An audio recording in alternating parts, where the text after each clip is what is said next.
Harold Finch walked into Sally's diner on the very day when something happened that would soon be the talk of Bloomsdale, Iowa, during church potlucks and evening card games.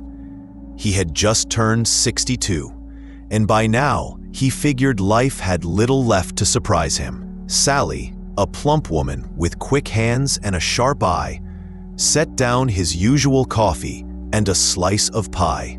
"Harold, you hear the news? The old Winchester place is sold." Harold looked up. The old Winchester, a family estate on the edge of town, wrapped in overgrown grass and small-town legends. Old Mr. Winchester had been one of the biggest landowners in the county, but after his only son died, the farm had fallen into ruin. For 20 years, its windows were boarded up, the porch sagged, and only stray cats and crows dared call it home. "Who's the buyer?" Harold squinted. Sally shrugged. "Some out-of-towner, young fella, fixing it up himself too, not hiring any of our folks. In Bloomsdale, that was practically a crime, moving into a house like that and not asking the town for help." Harold sipped his coffee, but a little itch of curiosity had already started in his chest. A week later, Harold couldn't help himself. Driving past the old Winchester place, he slowed down. Sure enough, the house was alive again. Curtains fluttered in the windows. Fresh boards lined the porch. A man in his 30s was unloading lumber from a trailer. Harold pulled over, stepped out of his pickup. "Welcome to the neighborhood," Harold said, offering a rough, calloused hand. The stranger gave a polite half-smile. "Jason, thanks. Just a bit more fixing up to do." There was something familiar about the young man's face that tugged at Harold's memory. "You wouldn't happen to be kin to the old Winchester, would ya?" Jason hesitated, then replied, "Something like that. My grandfather on my mother's side. I didn't even know we had anything out here until the lawyers got in touch." Harold nodded, but something didn't sit quite right. 2 more weeks passed. At a library event, Mrs. Lawson, Bloomsdale's reigning gossip queen, spoke loud enough for everyone to hear. "Saw that boy digging around in the cellar, hauled out an old trunk and carted it off to town." That caught Harold's attention. Everyone knew the Winchester cellar wasn't just a basement. It was a vault of town history. Old Mr. Winchester kept more than farming tools down there. There were land deeds dating back to the county's founding, and, according to some, secrets better left buried. Harold called his old friend, Sheriff Thomas. "Tom, you checked the paperwork on the new guy?" Thomas chuckled on the other end. "Clean as a whistle, all legal, but I get the feeling he's not telling us everything either." That evening, Harold drove back out.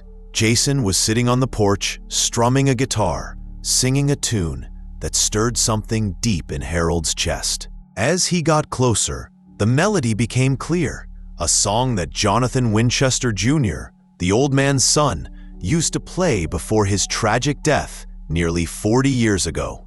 "Where'd you learn that song?" Harold asked sharply. Jason lowered his head. "My mother taught me. Her name was Lauren. She was Jonathan's daughter." Harold sat down hard on the porch steps, his heart thumping. Lauren. He hadn't heard that name in decades. She'd been his high school sweetheart. Back before life had divided them, her family had forbidden the relationship, called Harold beneath them. Then one day, she was just gone. Jason pulled a yellowed photo from his pocket. Harold felt his breath hitch. It was him, young and strong, grinning in the summer sun. "Mom kept this. Said you were her first friend here." The next morning, Jason invited Harold into the old house. In the cellar sat the trunk, filled with letters, photographs, and, most surprising, drafts of a will. They told a different story. Jonathan had wanted to leave the house to Lauren, but after his death, the paperwork vanished, and the old man, bitter and proud, had cut her out of the family entirely. Jason showed Harold the modern paperwork, his name now legally on the deed, but said quietly, "I didn't come for the land. My mother passed away last spring. Before she died, she made me promise I'd find this place. I came here to understand where I come from, to understand them. Harold held a faded photograph of the Winchester family. Young Jonathan, proud and strong, with Lauren beside him, smiling as bright as the sun. A deep ache tugged at his chest. "You found them, son," Harold said quietly. "You sure did." Within a month, the old Winchester place was transformed. Jason didn't just bring the house back to life. He opened a small museum on the farm, restored the apple orchard Jonathan had once planted, and on a bright Sunday morning, invited the whole town for the grand opening. The older folks who remembered the Winchesters wiped tears from their eyes as they walked through the house, saw the photographs, and read the old letters. Sally brought her famous pie. Sheriff Thomas manned the grill, and for the first time in years, Harold felt like the past and future were shaking hands. Late in the evening, Jason handed Harold an envelope, the handwriting gentle and careful. "This is for you. My mom wrote it before she passed.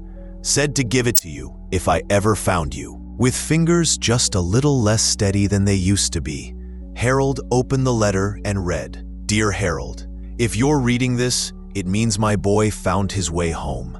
I always remembered your kindness, your laughter, and the way you made me feel like I belonged. Thank you for the joy you brought me all those years ago. Take care of him like you once took care of me. With love, Lauren." Harold wiped his eyes, staring out over the orchard where the evening wind rustled through the apple trees. "I will, Lauren," he whispered, and in Bloomsdale, a new chapter of an old story had just begun.